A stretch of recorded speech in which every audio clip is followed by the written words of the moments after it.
Hello there. Welcome to Healthy Cooking with your friendly Italians. I'm Jim Barrow. And I'm Marilyn Barrow. And we have the pleasure of having Matt Jones with us today, who is owner of the 11 Lake Winery over in Canoga, and we're going to be talking vino. And it can't get any better than that. No. And you know, the two things that go together are wine and food. It's a normal thing. Welcome, Matt. Welcome. Thanks for having me. And so we're going to talk to him about his wonderful wines. We've got some recipes that we're going to be giving you that is going to be encompassing wines. Wine is in the recipe. Yeah. And so let's get started. Let's talk about 11 Lakes Winery in Canoga, producing around 1,200 bottles of wine a year. Cases a year, excuse me. Yeah. And so let's talk about this is your 6th year. Yeah, coming up on 6 years. All right, September congratulations. 1st. So you're going to have and celebrating your 6th year. Well, that'll be great. You have 5 whites and three reds. Correct. And how have you got any feedback of how the upcoming season is as far as the growth of grapes are concerned, or is it too early to tell? Well, the winter was a little rough on them. They were talking about having to lead a little extra nodes on the grapes, and but so far this weather's starting to go in the right direction. So it's a little early, but it could be a good year. And I know you enjoy this business, and it is a labor of love. That it's great that you're a part of this thing, and you have a tasting room in at your place, right? Yep. And let's get right into the wines that you are producing, and tell us about those wines, okay? We do things a little differently. We educate you about the Finger Lakes through the wine. That's why we're called 11 Lakes. So we try to give you a little fun history and facts and kind of share a little bit of the region with you through our wine. For example, like we have our semi-dry Gewürztraminer. This one is dedicated to Canisius Lake, and Canisius means always beautiful. And then you have the lake highlighted on the back. You have the facts about the lake, and then also facts about the wine. Now, that's nice. A lot of people are not that familiar with Gewürztraminer. Would you call it a semi-sweet, spicy wine? Is that a correct? Well, in general speaking, I would say that you're 100% correct. But I mean, it can be just like any wine. It can be done dry, too sweet. It usually is made sweet. A lot of that is consumer demand. I mean, people generally like to drink their sweet wine. This is a semi-dry, so it has a hint of sweetness to it. What is your residual sugar in this? On this vintage, it's 2.4. Okay. All right. So it has a touch of the sweetness. This one's also a mellower Gewürztraminer. We kind of mellowed it out. It doesn't have that real sharp in your face like some Gewürz have. Great with cheeses? I would think. Yeah. The one thing the Gewürztraminer is known for is being very versatile. It's can pair up to almost anything. Known for going with a Thanksgiving dinner or spicy dishes or cheeses. Well, a few years ago, I was working up at Knapp's, and they brought in some people from Germany, and they said, this area, the climate, the soil, the conditions blend so well with Gewürztraminers and Rieslings. And, yes, those were the best grapes. It surely shows in the number of awards and the number of gold medals. I think that they're the best in the world, or definitely comparable. Yes, and then of course all that the Cornell Extension and the Geneva Experimental Station has done about changing the varietals or helping to make sure that they're available or are good for this area.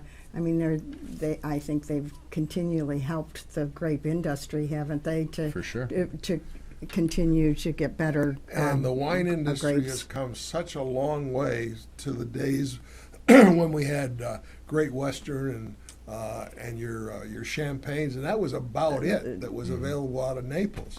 and where it's come today. And you go down the road and on 89 or any of these roads, and on the weekends, and it's packed with people coming. Limousines to enjoy. coming through Seneca That's Falls. fantastic. Huge limousines. You must get them to stop. Oh yeah, Oh, we yeah. get some crazy groups sometimes. It's a good time. It Yeah, is. It's fun. wonderful. I mean, you're right. And every year there seems to be more on each of the lakes. If you drive on the lakes, there's more and more wineries. For sure. Let's talk about your Riesling. All right. Yeah. Great wine, and is a very versatile wine. This would be a semi-dry wine. We have two. We have a dry Riesling and a semi-dry Riesling. Currently both sold out. About to get them back in a month or so, but we'll have new vintages in very shortly. The dry Riesling last vintage was a little more green apple tart. This one will probably go back to a little more lemony citrus, and then the semi-dry is a little more mellow, a little more cantaloupe-ish, and it's Okay. both are excellent. Now you also do a blend, a red blend. Well, because of our short growing season, we also try to stay true to the area at 11 Lakes, so you won't see stuff that doesn't necessarily grow in the Finger Lakes. All our whites are 100% whatever they are, and then all our reds are always going to be blended because of our short growing season. So even our Cab Franc Reserve is 80% Cab Franc, 10% Merlot. It is a great grape, Cab Franc. Yeah, and we really latch onto it. It's kind of like the Bordeaux blend in that one for us because we also have the Sauvignon in it, but it's the hardiest of the three, so it grows the best of those three grapes. And reds. We've heard the word you use, vinifera. Mm-hmm. Can you talk a little bit about that? What that is? That means any grape that originated in Europe. So it's Okay. and then Lambrusca, which I butcher that word occasionally. Sorry, You said it perfectly. is the native variety, and then there's hybrids. Yeah. One interesting thing, we might as well throw it out there since we're cooking with Italians, is the Gewürztraminer red actually gets its origins in the northern part of Italy, the Traminette part of it, or the Gewürz means spice, Traminer is the parent grape, and that gets its origins in the northern part of Italy that was once German-speaking. part Yes, of Yeah, Germany. it we did was. it in northern Yes. Italy. It's Yeah. more, yeah, right. Yeah. Yeah. When I go out to California, and the Californians, they got their nose up in the air because of the wines that they make up there, and I tell them, if it wasn't for upstate New York, you wouldn't have a wine there. So what are you talking about? So when you had the blight, you needed to get a hardier type of thing that would not get infested with the blight. And where The did you vines. come to? Upstate New York. They grafted the vines from here. Yeah. So Makes sense, yes. All right. So now we have. Let's talk about the blended wine. As far as, would you call that a light, sort of fruity wine? Well, the second one, the Canoe Landing, the one dedicated Yes, to Cuca. Yep, that one's Ribbiano, Chancellor, Yes, Deschonic. That is 1 month in oak. This is one of my favorite lakes to talk about, Cuca, because of all the history on the lake with Glen Yeah. Curtis. yes, And the shape of the lake is very interesting it as is. well. But this one is what I would call kind of a next generation red. It's bottle fermented. It's 1 month in oak. It's 1% sugar, but still on the dry side of things. But again, it's more about the fruit, kind of like you were saying. It's more about the flavors of the fruit than it is about the oak, and also has a mouth feel or spice because of the bottle fermentation. Mm-hmm. So it first goes into a bottle you ferment it in the oak first, or Yep, Yeah. it goes through a stainless steel It's the process, a process. month of oak, and then it goes into the bottle, and then it's fermented in the yeah. bottle too. Yes. And you also have a wonderful name on this wine, Marigolius. Oh, Moon Glorious. Our Moon bestseller is the Glorious. sweeter. Now that's the sweeter red blend. That is our bestseller. The Moon Glorious is a fun one. That's the only one that's not dedicated to a Finger Lake. It's sweeter wine. It has a little Pinot Noir in it, a little Chancellor and Deschonic as well. Meant to be served chilled because it's over 3% sugar. 5% sugar for that wine, but the Pinot Noir kind of mellows it out, gives it a wine flavor. One of my customers the other day was saying it'd be great for brisket. I thoroughly agree. It is brisket season. Right. So. I've been experimenting with taking some of the fruity not overly zealous types of red, and chilling them. And I was somewhat of a wine snob. Who in the hell would chill a red wine? Jim Barrow would, and it's good. Mm-hmm. And I'm surprised. Yeah. And more so in the fruitier types of wines. I've tried it with some Merlots and that type of thing. It's good. Yeah, it's definitely rosé season for sure. Absolutely. Jim really likes rosé, Yeah, I enjoy a dry rosé, particularly in the summer. Yeah. And we do generally drink our reds a little warm. They're supposed to be like 56-ish, so I mean, slightly chilled. You don't want them at 70 or 80. It's a little warm. All right, what wines haven't we the Vigneault? Have we talked about? Yeah, that's a fun one. That's the best-selling white. Again, it's a little sweeter. It's dedicated to Wasco Lake, 100% Vignoles. That one's a little Chloe, has some tropical flavors like pineapple, real citrusy. It's almost shocking that it's a wine. You almost think it would be a fruit wine because of the tropical flavors of the Vignoles. Yeah. Do you ever see yourself going to ice wines? I do like ice wines. I'm intrigued by them. I think late harvest is a nice solution to the ice wines. You get the flavor without the labor-intensive stuff. It's a possibility. Champagne is also something that we might like in a small batches. We were up in Canada, up in the wine region of Canada, in Ontario County, and they do a lot of ice wines. And I was shocked at the price tag on these ice wines, over $100 a bottle. And it's a really big risk for the grape grower, too. The grape grower is...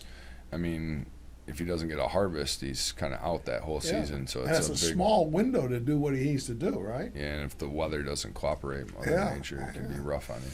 Well, it sounds really exciting what you're doing, and you're open every single day of the week. Correct. You're open from 12 to 6:30 on Sunday, and from 10 to 6:30 Monday through Saturday. Correct. Yep. So you spend a lot of time at the winery. I do. Yeah, you'll probably see me if you go there. There's a good chance. Okay. Is there anything else we need to talk about your wonderful wines? I don't know. We could pair them up with some food if you want. Why don't we do that?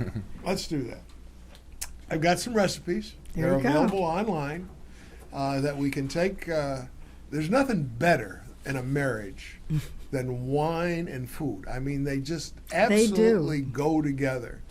So let's talk about some of the things. And I want you to make a suggestion of the type of wine we should do in the cooking of this dish. All of the recipes this week will have wine in them. Awesome. So you have your choices of what you would like to put in them.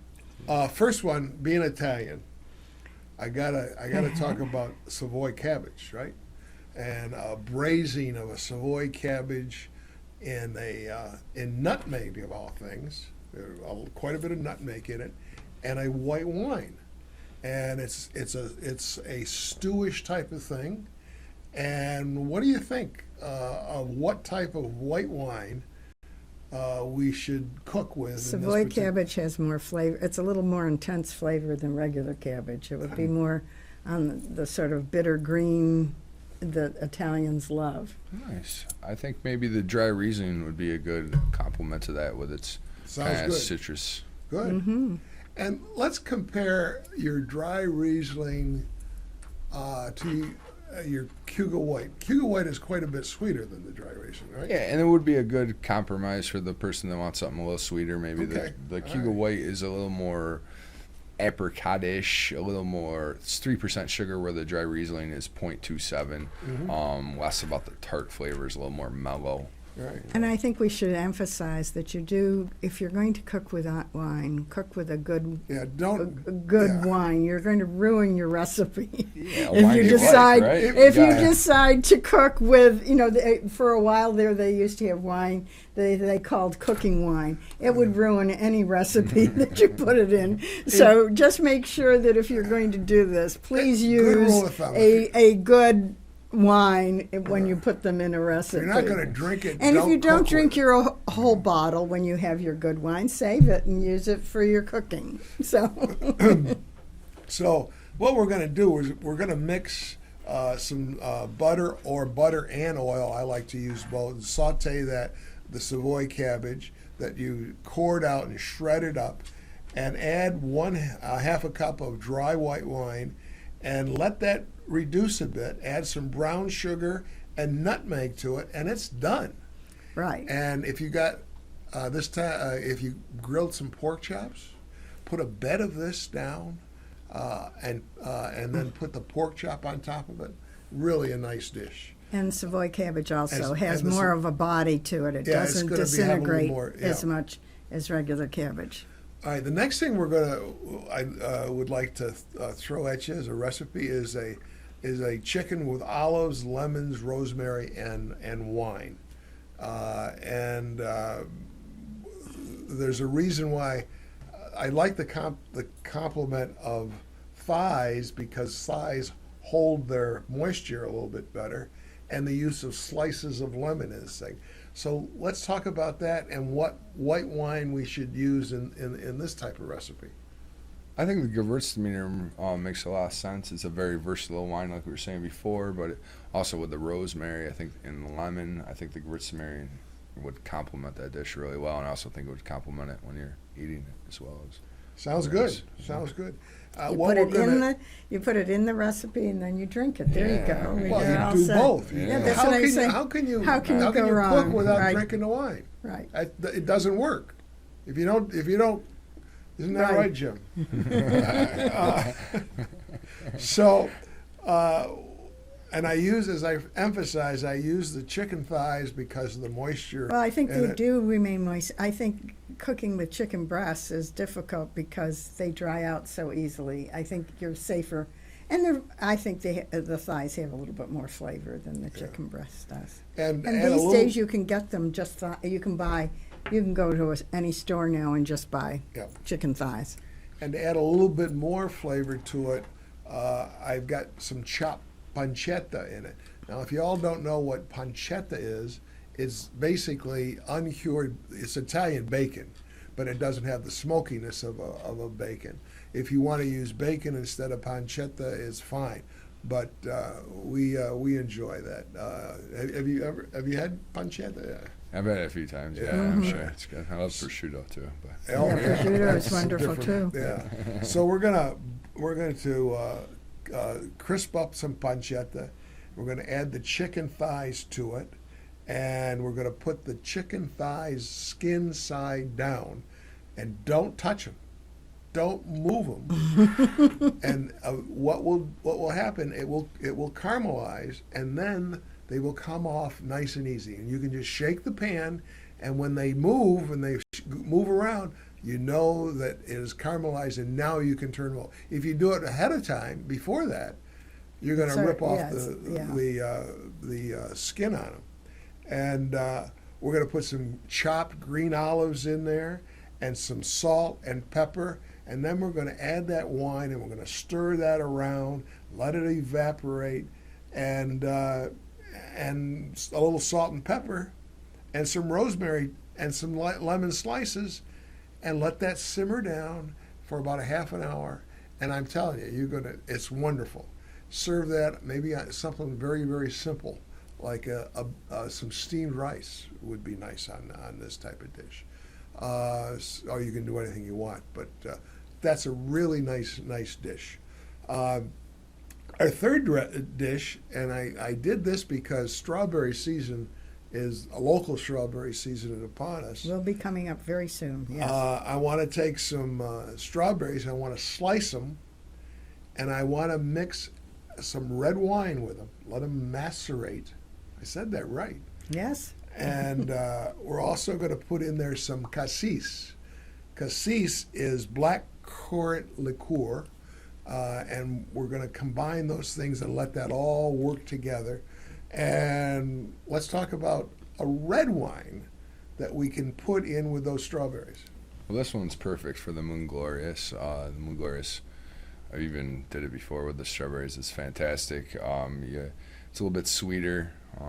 Definitely complements the fruitiness and deliciousness of the strawberries. Yeah, and this is you're not cooking this.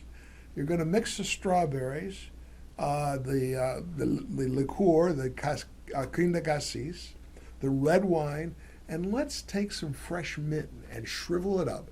Chiffonade is what we call it. Put that on there, and put it and let it set for about an hour. Put it in a nice wine goblet. Put a dollop of sour cream or plain yogurt over the top, and that's it. An elegant, elegant dish for dessert, for your company or for yourself. How's that sound? Very good. Yeah. When are we having it? That's right. That's what everybody asks. Well, that sort of leads me into, I want to talk a few moments about strawberry strawberries. Strawberry season is going to be starting When does it usually start? middle of Probably middle of the June? month. Or It's got to be close, right? close. I would think Yeah. the beginning of June. Of course, a lot depends on how warm it is or what the growing season is like. But And some interesting things that you should know about strawberries. Strawberries are the only fruit where the seeds are on the outside of the plant.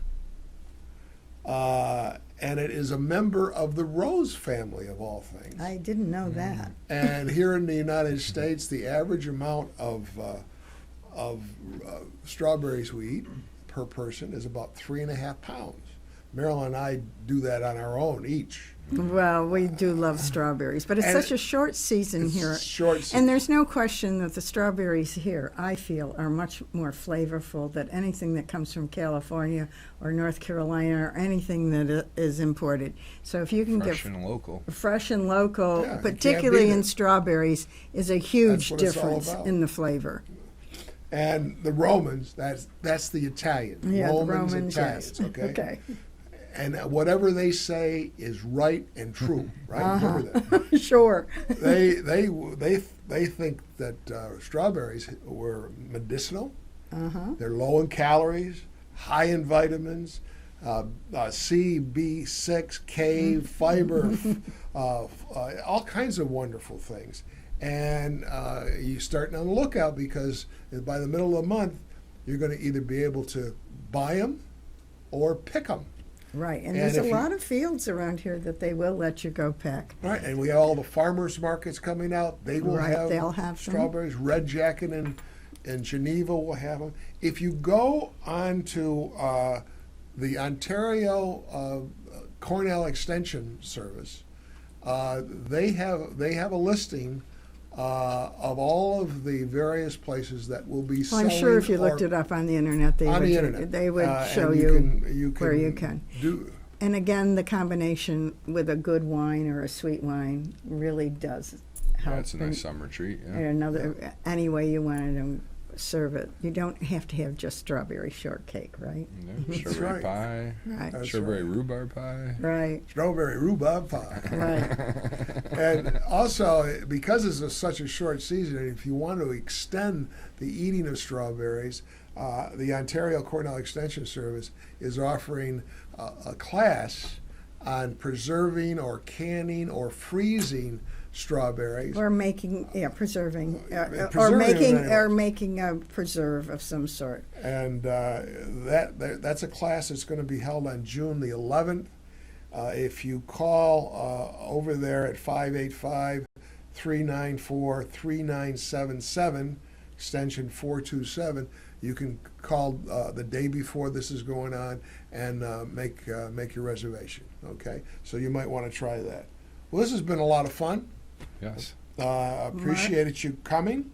Matt, do you have anything more that you'd like to tell us about your wine that we didn't cover? Well, I look forward to pouring some wine tastings for some folks, and I appreciate you having me on the show. It's fantastic, and All right. I look forward to trying some of these recipes. They sound really fun. All right, okay. Well, we're trying to promote as many of the And if local you- kinds of And places. if you want to and- go on up to the winery and taste some of these wines. Oh, and I forgot to mention that Matt's been very kind of letting the artworks put some of their paintings up there. Yep. And so some of the paintings that we have in downtown Seneca Falls are some of the artists that show artworks on Abby Glazer helped facilitate that. Yes, Abby Gaisley does. Abby Yep, Gazy yep. loves you. You know Yeah, that. she she's the best. does. I love her too. She's I'm the telling you. best. But we're very happy to have those paintings in your winery too. Right. Make sure to display So them. here we have a really local winery that produces some great wines, go on up and taste them and go up and buy some. I'm thoroughly will enjoy it. Next time when we get together, we've got Parker's Restauranters coming on, and their chef Jay and the manager Carol will be on in a couple weeks. And don't forget the fact that the farmers markets are coming. Is that the first week in June that they're going to start? I think it is. Yeah. And also, I was a judge at the Memorial Day on Waterloo at the Cornell Extension tent. He was a judge. Yes. And I'm going to get the winners recipes of the winners of that show. I'm going to have those available for us the next time around. So we're glad you came. We were very happy to have you, Matt. Yes, thank you very much. It was wonderful. Thank you. It's our pleasure to support our local wineries and some of the good businesses that are in the area. Thank you. And you have a good time. I hope you enjoyed your Memorial Day, and the weather is warm. There's no spring. It's just winter and summer, and we're here. Enjoy. Thank you. Ciao. Ciao. Bye.